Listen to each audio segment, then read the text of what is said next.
Viewer discretion is advised. I was like in my lowest, in my darkest, and just miserable. And I kept praying. I was like, God, please remove this from me. And it was like instant, like I thanked him for doing something that he hadn't done. And he just did it.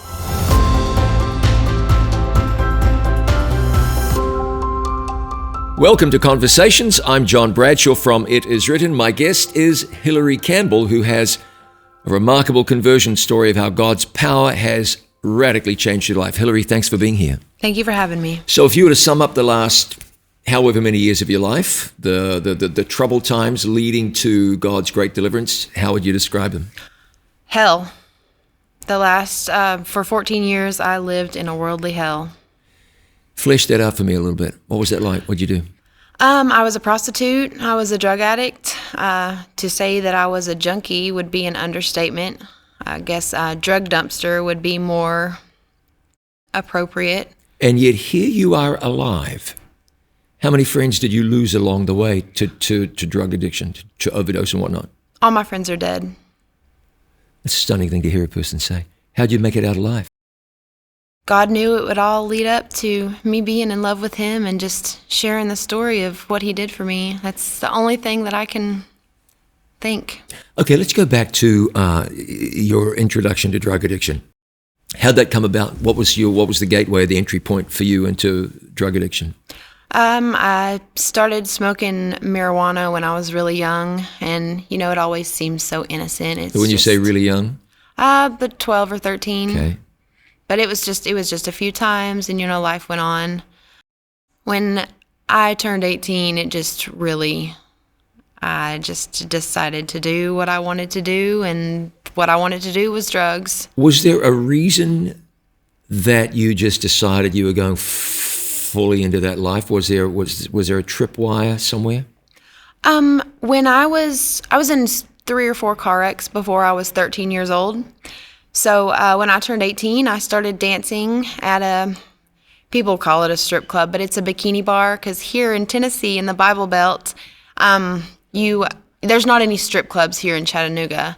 There's a lot of laws. I was working at a bikini bar, it's a topless bar, Diamonds and Lace in Chattanooga, and I had back pain from all the car wrecks, and those terribly high heels that you wear when you dance at places like that, it really got to me, and I was making good money, but I was hurting, and hydrocodone was something I started with, which is a very mild pain pill.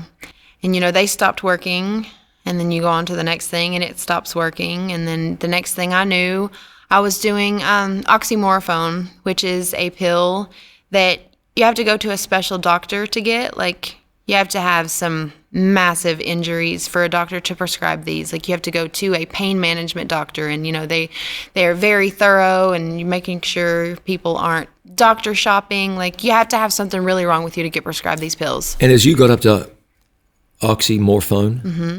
I don't think I'd ever heard of that. As you got up to that, your interest in painkillers was legit?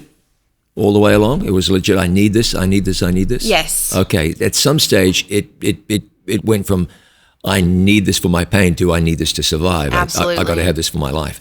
I wonder if many people understand that about drug addiction. That drug addicts aren't just a bunch of people who say today I want to get high. People, in many cases, get into drug addiction because they start maybe with back pain, maybe with an injury, and before you know it, the drugs have you. That happens, doesn't it? Absolutely. Any kind of pain medication, after 2 or 3 days of taking it, you're hooked, you're dependent, you will wake up dope sick the second or third morning. Like, you'll think you have the flu. I hear a lot of times in my 13 rehabs that I attended, a lot of people would be, the doctor was prescribing them roxicodone, which is a step above hydrocodone. And, they took them for a month or two, and then they ran out, and they were like, oh, I was so sick. I thought I had the flu. I was so sick. I was sweaty. I was yawning. I was so sick. And they didn't even realize that they were dope sick, because they weren't drug addicts. They had pain. They had some kind of incident where the doctor prescribed this pain medication, and then they're hooked. No one is above addiction. So let's go back to a moment ago. You were seeing doctors and being prescribed pain pills. Well, I wasn't seeing the doctors. I was seeking out people who were getting prescribed these pills. Oh, okay. So Yes. you were getting these from other people. Yes, never was I ever prescribed a pill.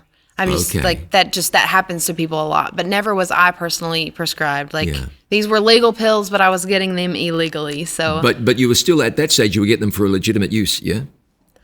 well, I thought because now knowing now, like pain pills make your pain so much worse, and that's something I wish that doctors told people when prescribing pain meds, because they might soften the blow for a second, but to wake up the next morning and just 10 times the pain that you were in, because on top of the pain you're having, you're going through withdrawal symptoms from the drugs that you were prescribed. I don't mean to keep stopping you, but there are so many questions that come up here, such as the opioid crisis, when just a few years ago, physicians all across the United States, a lot of what was happening in the South, were basically force-feeding opioids to people who, in many cases, could have got by without them.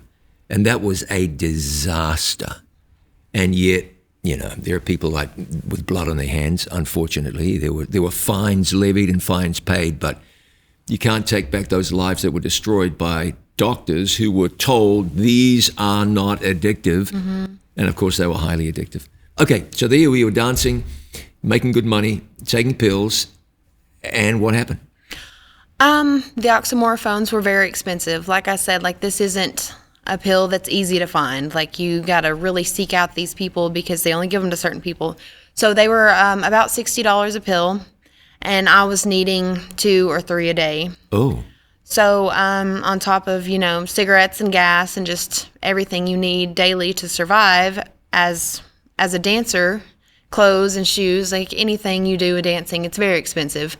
And it just wasn't enough. There's nights that I'd make $5,000, $6,000, $1,000, and it was never enough. So to be able to do the drugs the way I wanted to, just all the time, I started prostituting. It wasn't really an option. I had to. If I wanted to not be dope sick and still be able to do everything that I needed to do, I had to prostitute. When that realization came that you felt you had to prostitute, how did you process that? It didn't matter. I would do whatever it took to make sure that I was not dope sick and I had the drugs that I wanted. Is that so? Absolutely. So, you hear women say when they enter into that profession, it felt like a little part of them died or something was switched off. Did you go through that? No, because it's not something I had to do. It's not like I had to do it to feed my kids or I had to do it to keep my house. It's what I wanted to do. And, dancing, it's rough on you. The shoes, the people are sometimes rude. Everybody's drunk. It was, in my mind, it was so much better to just prostitute because, in 15 minutes, 30 minutes, I could make just as much or more money than I was making all night at the strip club. And I was having to deal with drunk people, and I feel like we've all dealt with someone who's been drinking. They're very annoying. They're very cocky. It's just, and when you're not drinking, it's when you're around people and you're drinking as well, it's not so bad. But when you're not drinking and everyone's drunk, it's just very aggravating and nerve-wracking, and you don't know these people, and it was just better in my mind to just go ahead and prostitute. I meet someone 15, 30 minutes, depending on how much money they wanted to spend, and then I was back to being alone to do my drugs rather than being surrounded by people all night at this club. It seems to me that prostitution as a career choice or an industry, I'm from a country where prostitution is legalized. It's a legitimate career option for someone to pursue within the boundaries of the law. And it doesn't take long for the horror stories to start leaking out that people on the inside are well aware of. People on the outside have an idea that maybe prostitution is just adult fun, consenting adults. Describe it how you will. It's a dangerous business. It is. Was it dangerous? Did you experience violence and so forth? By God's grace, I never was beaten or robbed or had any bad experiences. You know, everybody's addicted to something. If you don't have Jesus, you're searching for something. You're searching for love, something to fill the hole, fill the void. Most of these men were not bad people. They were, hardworking people who had a family and a wife. Like, maybe they just weren't getting what they needed at home. Like, these weren't bad men. These were just people who were doing exactly what I was doing, but in a different way. They were trying to fill the void. They were looking for love. They were trying to find happiness. They thought you find happiness in sex. I found happiness in drugs. And in a way, I also found happiness in sex because it got me more drugs. Sure. And it made me feel important. Like, this stranger saw a picture of me and they want to come meet me and they want to hang out with me and they want to pay me to be with me. That's really how I felt. You dodged a bullet there. I did. I did. That one prostitution alone could have been enough to destroy you. And somehow you got through that. I could have been murdered. I could have been sex trafficked. I could have been chained to a radiator in someone's basement. Like, all of these things happen. All of these things happen. Like, we are, we're right next to I-75. I-75 literally goes anywhere that you want to go. And the hotels that I was in were right off the interstate. So someone could have put me in their car. I would have even went willingly if they were like, well, here, let's ride to my house. I have drugs at my house. I would have willingly gotten into their car, and I could have never been seen again. I could be like a missing person, a case never solved, and God kept me safe. Yes, He did. We thank God for that. In terms of prostitution, did you know other women who were prostitutes? Was there a group? You understand what I'm saying? Yeah, of course. Anything that you're interested in, there's always other people that are, doing it as well. What sort of experiences were they having? I had my best friend is no longer with us. She passed away from an overdose. There was a couple times where she had a black eye because someone hit her or something like that. But, it's like, these are normal people. Most of these people, like, aren't out to harm you. They're just out for a good time. Like, yeah, it doesn't take more than one, though, and things really turn around. I've got a question for you, and I'm asking this question because I understand what someone's thinking right now. So your friend is involved in a dangerous business. Prostitution is a dangerous business. She gets a black eye. She realizes, oh, that could have been a whole lot worse. But it's not enough for her to say, I'm done with this. I'm going to go do something else. Why is that not enough to jolt someone out of that lifestyle? I guess you think you weigh the differences. Like, I've met 100 people and they were all good. And I met this one guy and he slapped me because I wouldn't do exactly what he wanted to. Like, he still paid me. He didn't rob me. Like, I'll take the black eye. It's so, it consumes you. It consumes you, and the drugs also, you're not thinking clearly when you're on drugs, and it just, hindsight, it could have been worse. This was fine. You justify things. It's not that bad. Like, he said he was sorry. He acted he wasn't thinking, just, you make so many excuses. I know for myself, I've made so many excuses, the absolutely stupid, heinous things I've done. And I'm like, oh, well, at least I wasn't doing this. Well, at least this didn't happen. Mm-hmm. Describe the women you knew, that 4, 5, 6, 10, 20, whatever, women engaged in prostitution. Describe them in a word. You can use several words, but give me a word. They were pretty. They were nice. They were friendly. They had good hearts. If you needed something, they would do it for you.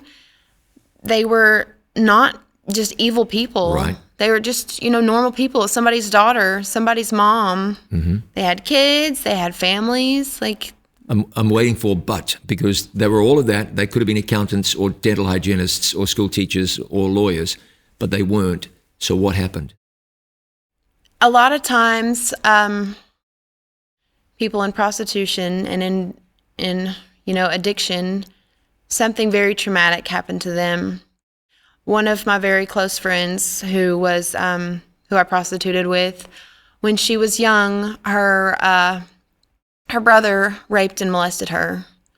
And it went on for years, and she tried to tell her family, and like the family was like, I can't believe you would say that about your brother, just. And there was times where she would be like, oh, it's that time of the month for me. So he would beat her because he couldn't rape her. And she told me, she's like, I would have rather been beat than raped. And, it's a lot. Not all prostitutes and drug addicts were raped or molested or had some kind of traumatic event, but it definitely softens the blow because, to say that you were raped your whole childhood, but now you get to pick and choose who you have sex with, and they pay you. So it's not. It's better, if you will. I understand what you mean. Yeah. A lot goes into it. It's not just these people are just trash. These people are just bad people. Sure. Yeah. The picture you're painting is that women who find themselves in prostitution or choose prostitution can be, and frequently are, perfectly nice people with perfectly good hearts. And someone's going to say, hang on a minute, but you understand what I mean, I understand what you mean, who are there for, due to whatever circumstances are going on in their lives. And that's where you found yourself, and you came out today. You're a Christian with a strong faith in Jesus and a story to tell. So that's what you were doing to support your habit. Mm-hmm. You were, when we left your habit a moment ago, you were just kind of entering into this thing. You were taking stronger and stronger pain meds. But as you said earlier, things got a whole lot worse. So describe that journey in addiction for me. Well, everything stopped working. Like, you have to go to something stronger. And then, oxymorphone, I kind of topped out there. And then I was introduced to heroin. And it wasn't too awful expensive compared to the pills that I was doing. And it got me where I wanted to be. It got me to, a state of just nodding out, like incoherent, like just. Now, you said that's the place you wanted to be. That is where I wanted to be. You wanted to be incoherent, or you just wanted that high? Both. Because when you're so high, you're just nodding out and drooling on yourself. Like, nothing matters. Nothing, there's nothing you have to worry about. There's nothing that you have to. Nothing matters. Now, often, not always, often someone who's addicted is self-medicating. Not always, but often. There's pain, there's trauma. You mentioned your friend earlier who had gone through trauma, and maybe that was a door opener for her. Was there trauma or pain that you were trying to block out? No. It was just the high and the addiction, and it was the physical binding to this thing that got you? Yes.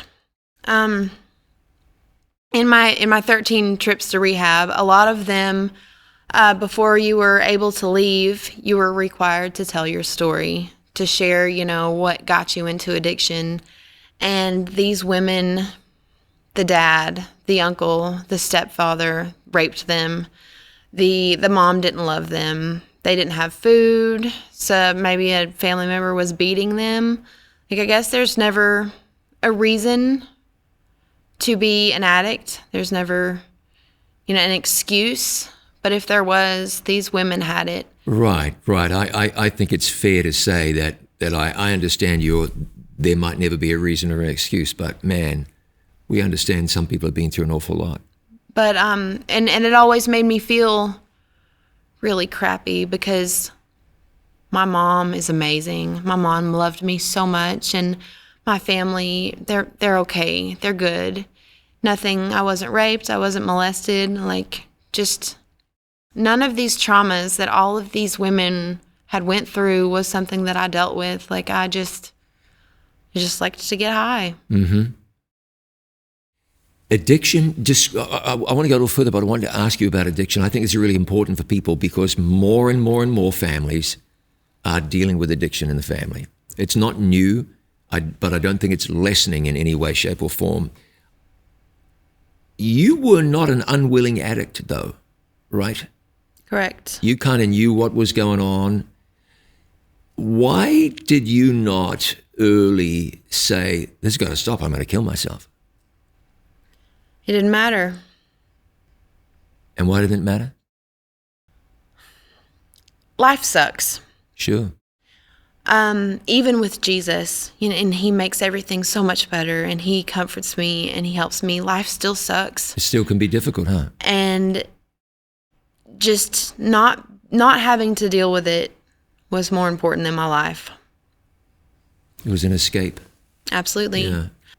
It just put a stop to everything. Like when you're high, nothing matters. Like you could be looking at an eviction notice, all your utilities are cut off, and like you're sitting in a dark house, and if you have a lighter and your drug of choice, like deal with it later. It's not a big deal. I have my drugs. I can always live in my car and go to a hotel room because I prostitute, and that's what you do when you prostitute. You live in hotel rooms, and it could always be worse. Except, in your case, you came out of this, and you have strong faith today, and people watching right now are saying, this is what I hope for my daughter, for my son. There's got to be a way out. If it worked for Hillary, then we want to know what worked for her so it can work for my kids as well. Okay, so your journey into addiction, you're using the harder drugs, you got onto heroin, and then? And then I got pregnant with my daughter, Zuri, my beautiful baby girl. I was still doing my drugs. I was seeing a high-risk doctor because I was an addict. Like I was 6 months along when I was like, I'm pregnant. So I had been doing my drugs the entire 6 months. Heroin, opiates, marijuana, occasional methamphetamine, just whatever. Like I said, I was a drug dumpster. Even if I didn't like the drug, I wasn't going to turn it down. They put me on a drug called Subutex. So you wait 48 hours after you've done your drug of choice, and then you're able to take that, and then the withdrawals stop. Because withdrawals are, you will unplug your grandmother's life support to charge your phone, to call the dope man, anything to not have this pain, this sickness. So I was on the Subutex because not only was I in withdrawals, my baby growing inside of me was also going through these withdrawals. She was also sick. I was an expert drug addict. I'm not a doctor and do not claim to be, but I can tell you what any doctor-prescribed narcotic will end in. And so I was doing the Subutex, and I'm like, look, this is too much. Like, I'm about to have this baby. I'm on way too high of a dose. She's gonna withdraw. He was like, he just brushed me off. I've been doing this for years. I know what I'm doing. She's not gonna be sick. She was. We stayed in the hospital for, I don't know, maybe a week because she was withdrawing from the Subutex. And as I lay in the hospital bed next to my beautiful newborn baby girl, watching her withdraw, watching her tremble and shake and quiver and just going through it, I went back to using. Because I hated that she felt that way, and I hated that my actions caused her to feel that way, but it didn't matter. Yeah, see, I want to talk about this for a minute, because this is what many families of addicts just don't understand. You could have stopped your daughter's pain by no longer using, and you knew that. And you hated that she was in pain, going through pain, and you made a conscious choice to keep pressing on. Now, I'm not going to criticize you or even want to sound like I'm criticizing you. I want to point out for people listening to you right now, addicts just aren't rational. Absolutely. So when you're dealing with your addicted son who's 24 years old and strung out and making awful decisions and stealing from you and just doing dumb, lying to doctors, the parents remember the 18-year-old who could have a rational conversation, who could stroke his chin and reason and think and give and take. That addicted 24-year-old is just not capable of that. Correct. You're not dealing with the same person you were dealing with just a few years before. That's just true, isn't it? Absolutely. And so we might say, and someone already has, far out, how could she do that? How could she do that? Well, she could do that because she was an addict and she wasn't thinking straight. Why doesn't she just think straight? Because she can't. It's an addiction. She's stuck. You were stuck, weren't you? Absolutely. People always say, just stop. Why don't you just stop? Right. It's great advice Yeah. on the surface. It's literally the first thing I tried was to just stop. That's not how it works. Why? It just consumes you. It's watching my firstborn baby just going through it, laying in the little clear hospital bassinet. That wasn't enough for me to be like, I will never touch that drug again. That's sick. That is sick. That is disgusting. It didn't matter. It didn't matter. I was breaking my mom's heart. My mom was crying herself to sleep.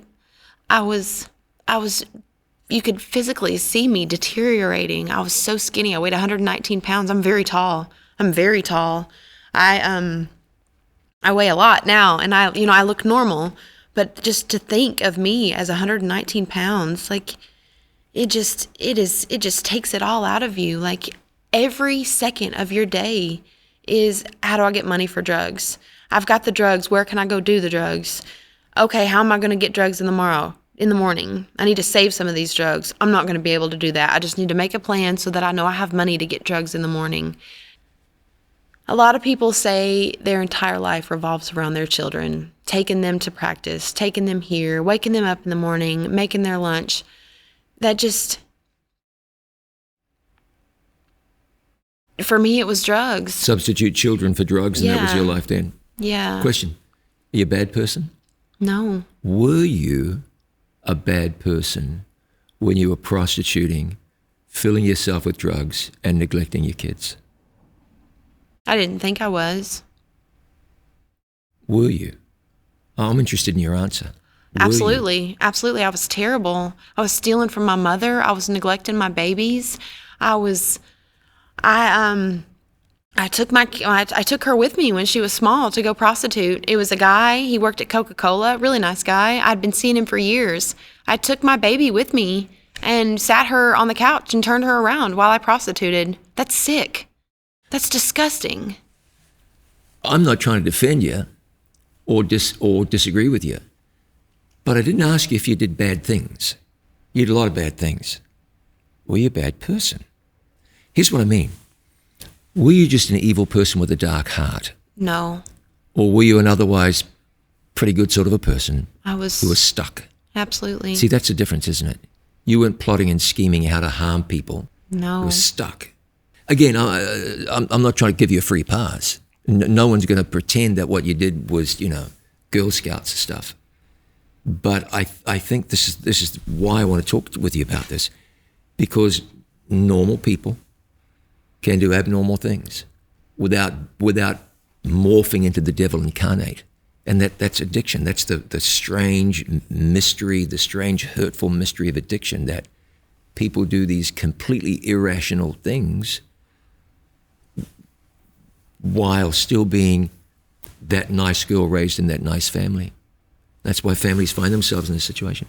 How dark did it get with drugs? I mean, it can't get much darker than what you've said, but you're using heroin. It got pretty dark. I was using heroin, and I lost custody of my daughter before she was a year old. And kids slow you down. Yeah. Kids slow you down a lot. So it was a blessing that I lost her. Like, I didn't have to deal with her. I didn't have to worry about her. At the time, did you feel like it's a blessing? Were you relieved? Yes, absolutely. Oh, phew. Yeah, like, she's gone. Like, oh, well. And my mom had her, so she was safe. Okay. Now, what if your mom didn't have her? What if she was turned over to the state? Would you still feel that way? It's a good thing? Or was it a good thing because you knew she was in a good place? I don't know. Interesting. I think I want to say that if she would have been with strangers, then I would have got it together and got her back. I want to say that. Sure.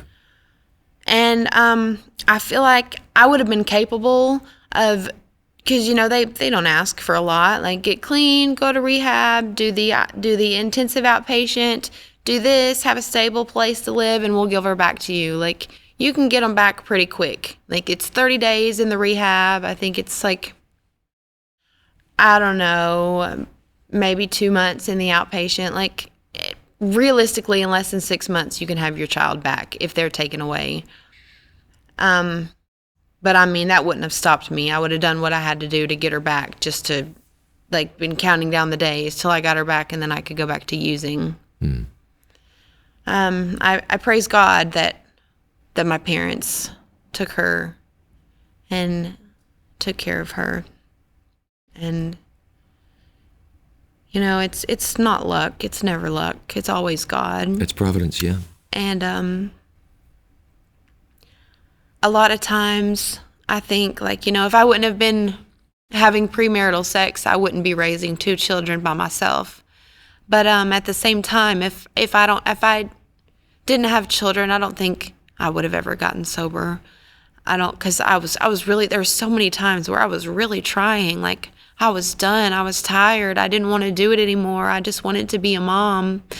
But I couldn't do it. I couldn't do it alone. Like, outpatient, inpatient, doing this, doing that, AA, NA, like, none of it rendered me successful. None of it worked.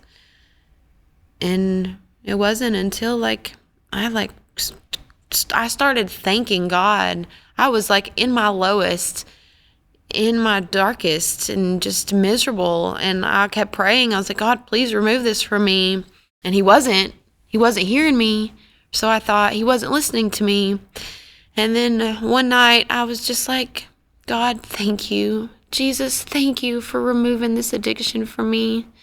And it was like instant. Like, I thanked him for doing something that he hadn't done. And he just did it. Why did you do that? Oh, no, let's back up. I really want to hear that. There's a lot more in between. Let's go back to why you prayed. When? Okay, so you're an addict. How many years? Practice? 14 years. 14 years. At what period did you start to pray for deliverance? At the end. At the end. So we're down to 12, 13 years. Yeah, 14. 14, okay. My addiction did not end until I surrendered to God. My addiction did not end, because there was plenty of, there were times I would pray, God, don't let me wake up dope sick tomorrow. Lord, don't let this strange guy I'm meeting kill me. Like, there was never complete separation from me and God. I would pray, Lord, please let the dope man answer. I wasn't. Have you ever seen the movie Forrest Gump? It's been a long, long time. Lieutenant Dan, though, he lost his legs, and he kind of had lost everything. And they're on the shrimp boat, and they're not catching any shrimp.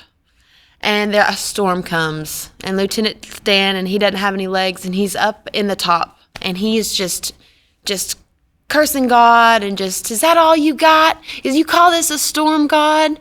And the storm ends, and, like, he just jumps in the water and starts swimming, and, like, Forrest says something, and he's like, I think that day God had made peace, or Lieutenant Dan had made peace with God. And, like, even when you're not saying what you should be saying to God, he's just happy to hear from you. And there's, I shouldn't have been praying for God to keep me safe from this stranger that I was going to meet. I shouldn't have been asking God to let the dope man answer, but I was always still talking to him. That's right. Even just ridiculous things. So, like, you don't say that to God. Like, God, please don't let this person give me an STD. Don't let this person beat me. Don't let this person kidnap me. Don't let these drugs that I'm about to shoot in my arm kill me. There was never a complete separation from me and God.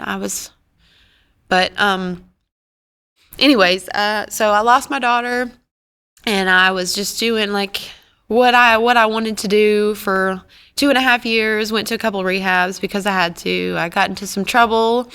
I got put on house arrest. I went to jail, and I did 22 or 23 days. Can I ask what precipitated that? Why'd you go? I think, I don't even remember. I went to jail so many times. You did? Oh, yeah. Oh, yeah? Robbery, theft of property, simple possession of drug paraphernalia. Like, so many times I went to jail. I'm going to assume the robbery was motivated by getting money somehow to... Well, it was actually a foreigner that I was meeting. I needed a hotel room so that I could prostitute. And I didn't have the money to get one, so I was talking to him, and, like, we were doing a lot through Google Translator because he didn't speak good English and he couldn't read good English. And the agreement was He would pay for the hotel room, and we would hang out for a couple hours. He didn't want sex. He just wanted to hang out. He was here working out of town. He was lonely. Like, all he wanted to do was hang out. He was very nice. He was very kind. Like, he kept hugging me. Like, he was playing with my hair. We were watching TV. Like, this was not sexual at all.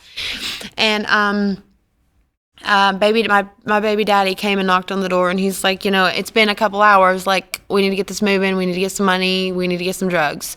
And I was like, okay. And he was like, I got to go and meet this guy to get a gun. And dude heard gun. And he didn't know what was going on. And, like, he pulled out his phone, and, like, he did a 9 and a 1. And I was like, no, what are you doing? Like, I shut the door. Like, I told baby daddy to go away. And, I snatched his phone from him, and I was like, what are you doing? And he took off running, and then, like, we just got in the car and left. Like, he literally thought, but he didn't have any money. Like, the initial conversation was he only had, like, $60, and the Motel 6 was, like, $40-something. And I was like, bring me some cigarettes and pay for this room, and we'll hang out a couple hours. Like, it was, and I tried to tell the judge that, like, he didn't have anything to be robbed. He didn't have, like, he made it very clear he did not have the money that my services required, that he was lonely and he wanted to hang out for a couple hours. He wasn't from here. He didn't have any friends. And it's so crazy because there's so many times where I did rob people, and it was God looking out, because it was such a nonsense charge. Like, there was times where I had actually done people wrong and robbed people. And, like, this time I did not rob this guy. He didn't have anything to be robbed from. Like, he didn't have anything. But God does what he does, and he knew what he was doing, because it all worked out. Like, I think I had a couple days of community service, like, just a slap on the wrist, like, because I didn't rob him. And the only reason I had his phone is because he took off running, because he thought he was in danger, because he didn't speak English well. But anyways, so I was on house arrest, and I was doing well because I had to be. Like, don't think I was sober because I wanted to be. House arrest requires weekly drug screens. So, and like, you're having a bracelet on your ankle, so they know if you leave. And so I was going in once a week to take my drug tests, and they were random. So you might go in on a Monday, and they call you back again on Friday. They might call you back again on Wednesday. You just don't know. And so I wasn't able to get high. And I got pregnant with my son. And COVID happened. So, they shut down everything for COVID. So the in-person drug testing stopped.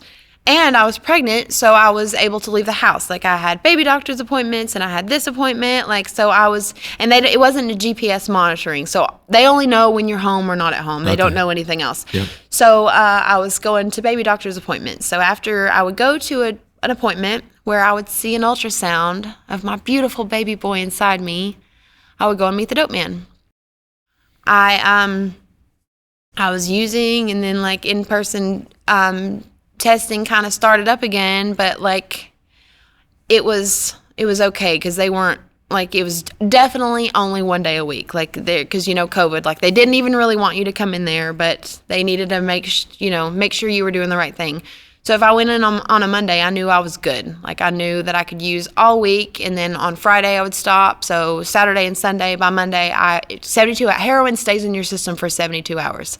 Like, when I say that addicts are master manipulators, like, you have it down to a science. Like, you'd be amazed at the things that they're capable of. So I got called in for my drug test. It had been 72 hours since I had done any drugs. I was like, I'm definitely going to pass. Not a problem. My probation officer was really nice. We always had good conversations. And so I went in and took my drug test, and I went home. And she called me a couple days later, and she was like, what's up? What have you been doing? And I was like, what are you talking about? And she was like, I have your drug test results, and you just tell me. Just tell me, because I have them here. I was like, I do heroin. My drug of choice is heroin. Everything else stopped working. Heroin is the strongest thing I know, so that's what I do. And she was like, you didn't fail for heroin. And I was like, well, that's what I did. She was like, Miss Campbell, you failed for fentanyl. Oh. This tattoo, it says Alexis. Alexis, sure. That was my best friend. That was my high school best friend. We mixed drugs that people will tell you will make your heart explode. Like, if you mix meth and Xanaxes, you'll die. She thought she was doing a Roxy, and she had unknowingly done a fake Roxy, a fentanyl pressed Roxy. That'll kill you. And she didn't wake up the next morning. Yeah. I just didn't think anything could kill her. Like, I had watched her do, like, absolutely insane things. And, she'd always be fine. And this one pill, she didn't wake up. So that was my complete knowledge of fentanyl. That's what I knew about fentanyl, that a person I had watched shoot up anything you could think of. Like, I watched her use like, we didn't have any water. She used Powerade and mixed it up. She, like, shot Powerade with her drugs into her veins. Like, killed her. And she wasn't a bad person either. She's a beautiful soul. She was a beautiful spirit. But, like, that's all I knew about fentanyl, is that it had killed a person that I thought was indestructible. And now your probation officer, someone is telling you that you've been using it without your knowledge. Yes. I liked it. Yeah. I liked it a lot. It was way better than heroin. It is a better high. I mean, you're still dope sick afterwards, but you're dope sick with anything. Like, you might as well be getting the full effects of if you're going to wake up sick anyways, you might as well be doing, what gets you the highest. So I went in front of the judge because my probation officer liked me. I hadn't given her a problem. I was super pregnant. I was huge. And she was like, go in front of the judge tomorrow and see if you can go to rehab. She's like, I've seen you do really well. Like, I don't want to send you to jail. Go ask the judge. So I go in front of the judge, Judge Statham. So I was like, can I go to rehab, please? And she was like, you look awful. She's like, you look disgusting, and you're pregnant. She's like, do you realize how pregnant you are? And she was definitely a voice of reason. Not that she had every right to just be like, no, go to jail. Like, what are you doing? You're disgusting. And she was like, do you have a ride? Do you have a rehab? Absolutely, I had a ride in a rehab because I didn't want to go to jail. And master manipulator, she was like, okay. So I go to the rehab. I told them I had one little slip up. I only used once or twice. I don't even know why I'm here. I shouldn't even be here. And they were like, okay, yeah, well, all right. So they kept me like 2 or 3 days and sent me home because I didn't need to be there. So I went home and I didn't use anymore because I was like so close, like maybe a month and a half, maybe 2 months from being off house arrest and off probation. Like, once I was off house arrest, I was free. No probation, no drug test. I could do what I want. So I did okay for a little while. I mean, I was definitely sober those 2 months, but even after that, like, I had my son, and I did okay for a little while, but I started drinking. A lot of addicts, they're like, oh, well, it's not my drug. I'm not doing meth or fentanyl. Drinking's okay. I am an addict, and I can take anything too far. I can take anything too far. And I remember one night I was drunk, and I was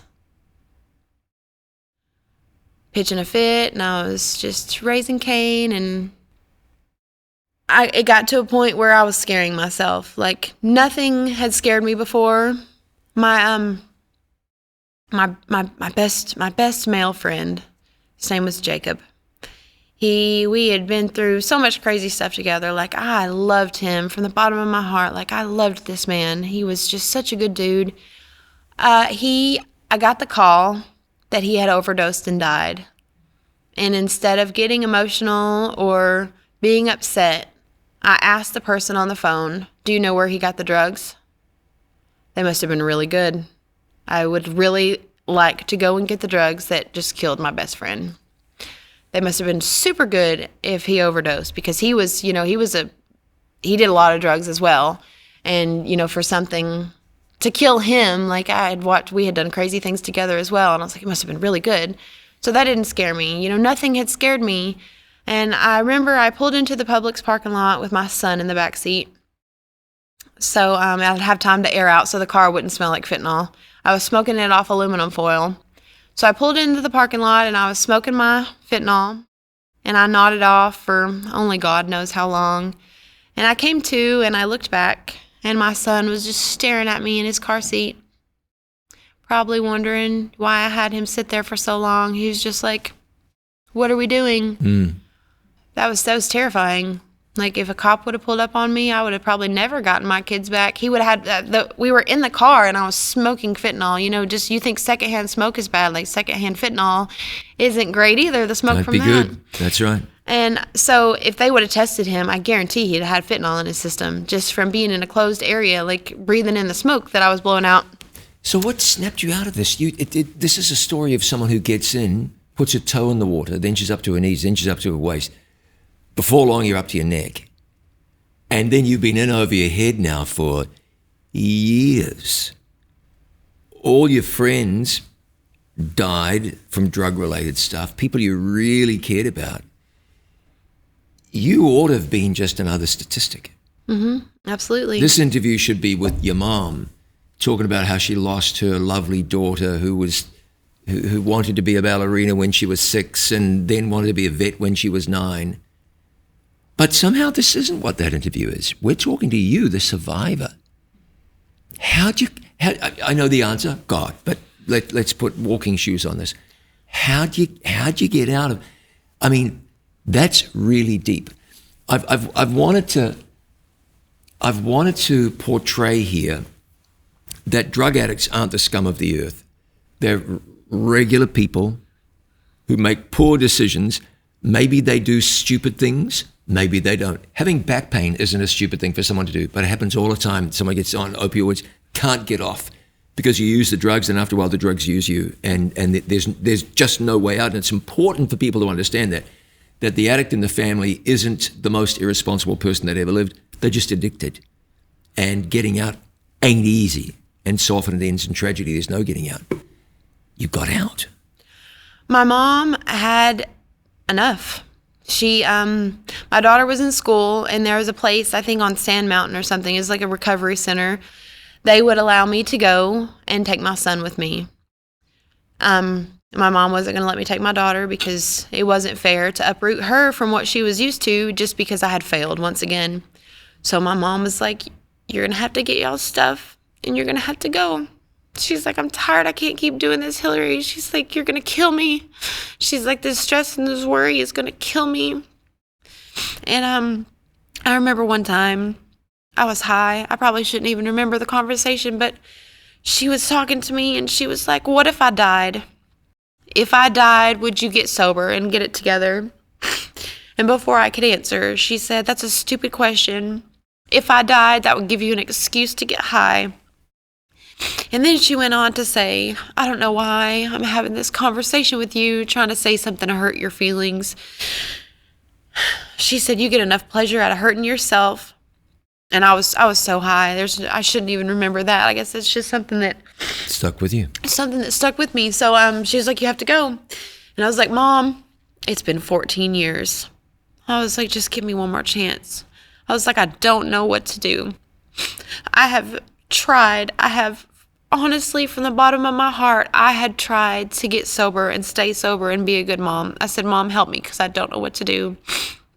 She said, start praying and start taking your kids to church. The first time I took my children to Sabbath school at the Harrison SDA church, I pulled in. I walked my children inside.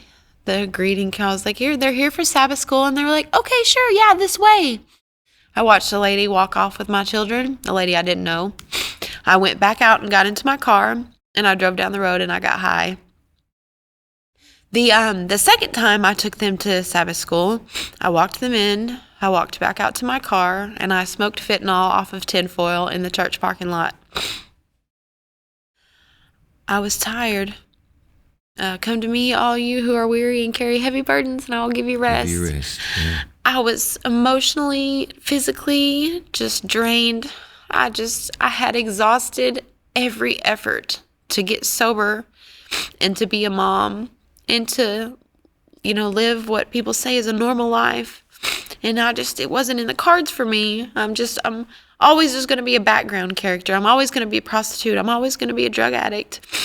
And I was walking into the church one morning to take my kids to Sabbath school. I didn't have any drugs. I didn't have any intentions to leave. I didn't want to be there. And I was crying. I was a mess. I had on black sweatpants and a black oversized hoodie, and I had my hood up, and I had on black Air Force Ones. That's what you wear when you're going to rob someone. And a lady stopped me. Beautiful lady. I love her so much. And she said, won't you stay? She said, will you stay for the adult class? She's like, we'd love to have you. You don't have to, nobody else ask you anything. You don't have to read anything. Just please come in here and stay. And I did. Were you wanting that? Were you wanting that invitation? I didn't know what I wanted. I didn't know. I knew that I was searching and I was seeking, and I didn't know. I just didn't know. So I sat there and I couldn't tell you what the lesson was about.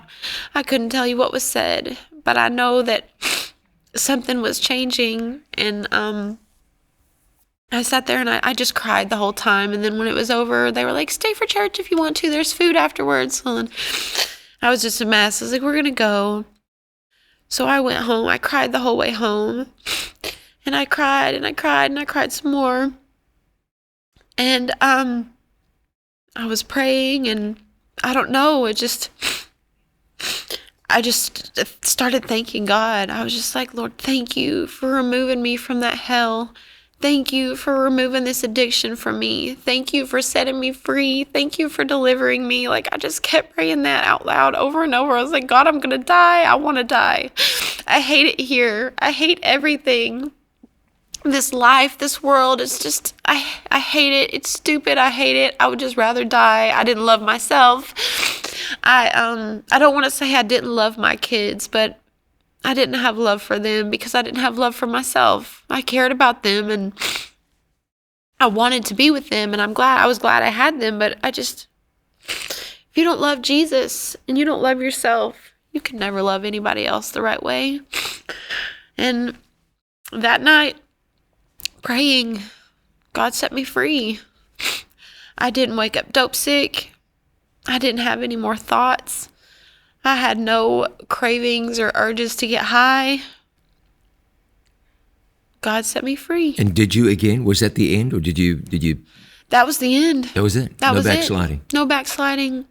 There was definitely times where the enemy would be like, everyone trusts you. You have money. Let's go meet someone. But those thoughts made me sick. Yeah. I would just rebuke him, and I would just pray, like, Lord, forgive me for even having that thought. But, So you prayed that prayer. You went to bed. You woke up the next morning, and you knew that you were delivered. I knew I was delivered. You knew. I knew it. You didn't wonder. I didn't wonder. Were you afraid? I'm gonna fall back. No, I You knew. weren't afraid. The creator of the universe set me free, and he had my back, and he was going to make sure that I was okay. Okay, but a week later, or 3 days later, or 2 days later, you're going, well, I know what I am. I'm a prostitute and a drug user, and I'm a really reckless drug user. My good friend dies. I'm like, that had to be good stuff. If it killed him, where do I get it? So you're that.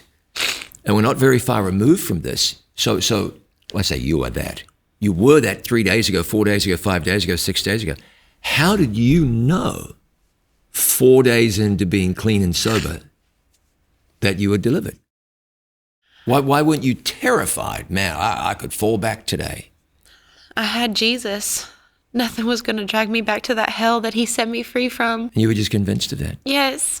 Yeah. From the bottom of my heart, I knew that God had removed that from me and that he set me free, and I will never go back to the hell that he removed me from. You were raised going to church. Mm-hmm. Well, now you're back in church. Mm-hmm. What does the future hold for you? I want to share this story anywhere and everywhere that I can share it. When I stopped prostituting, I used to prostitute. I used to sell pictures and videos. I used to, that was my entire source of, I didn't graduate high school. My entire source of income was prostitution and me defiling, degrading myself in literally whatever way brought the most money. I've just done terrible, horrible, disgusting things. I had no idea how I was going to support myself and my children. I told God that I would go anywhere that I was given the opportunity to share this story. And he blesses me through, I go to churches and they'll take up a love offering. People hear my story, and I buy offline. It's little wooden crosses, keychains, and there's cards, and they say, Jesus loves you. And there's a big smiley face. And on the back, it's just, a few sweet things about how much Jesus loves you. And I get stickers that say Jesus loves you, or, with little Bible verses. That's what I want to do. I want to tell the world about Jesus. I'm so crazy about him. I want to tell this story, and I want to tell every stranger that I pass that Jesus loves them. And God makes it work. I am rich in the Lord, but I don't have anything. I've screwed off my whole life. I didn't go to school. I'd have nothing. I have Jesus, and this is what I want to do. You excited about the future? I'm very excited about the future. This is the 20th time I've told this story, and I just hope that someone, and I know I've already prayed about it. I've already claimed it. Someone's going to reach out to me. Someone is going to see this right now, and they're going to reach out to me, and they're going to ask me to come to their church. They're going to ask me to come to some kind of institution. They're going to ask me to come to a rehab, and I'm going to share this story with more people. I will share this story until the day that I die, because nothing worked. 13 rehabs? That's a lot. All the outpatient, inpatient, you name it, I've done it, and Jesus was the only thing that worked. When I'm telling you, I tell everyone I see in public that Jesus loves them. And the future is bright for me, because I'm going to touch so many hearts. And I know today that the audience that are seeing this right now, even if I only touch one person's heart, then I've done my job. I always think, this morning, I was at a gas station, and I told this guy, me and my son, I was getting a brownie. Circle K has great brownies. And I was getting a brownie, and I passed this guy, and I was like, hey, Jesus loves you. And then, we were going to check out. I tell everybody that. It wasn't a big deal to me. And he said, he kind of processed for probably a whole minute. And he was like, hey, did you say that Jesus loved me? And I was like, I absolutely did. He loves you so much. And he was like, I've been praying all morning, and I really needed to hear that. Amen. And some people get mad at me. Some people laugh in my face when I tell them that. But that one guy at the gas station, he needed to hear that. And I'm not special. I'm nothing special. But what if he makes it to heaven now because he was praying for a sign and I was it? He was asking God to give him some kind of sign that he loved them, and I was that sign. I told him that Jesus loved him, and he goes on to just be crazy about Jesus like me. My future is bright. And yes, like I said, even if God takes it all away tonight, nothing could stop this shine that I have for him. People will say, you're glowing. No, it's God. All glory to God, because I suck. I couldn't get it together. There's nothing I could do. And it was just beyond my power. And God is good. Well, I'll tell you one thing. Undoubtedly, you are special. The cross proves that. God has brought you through a remarkable experience, and we thank him for it. And we look forward to a bright future for you. Hillary Campbell, thank you. Amen. Thank you so much. And thank you. I hope you've been blessed. She's Hillary Campbell. I'm John Bradshaw. This has been our conversation.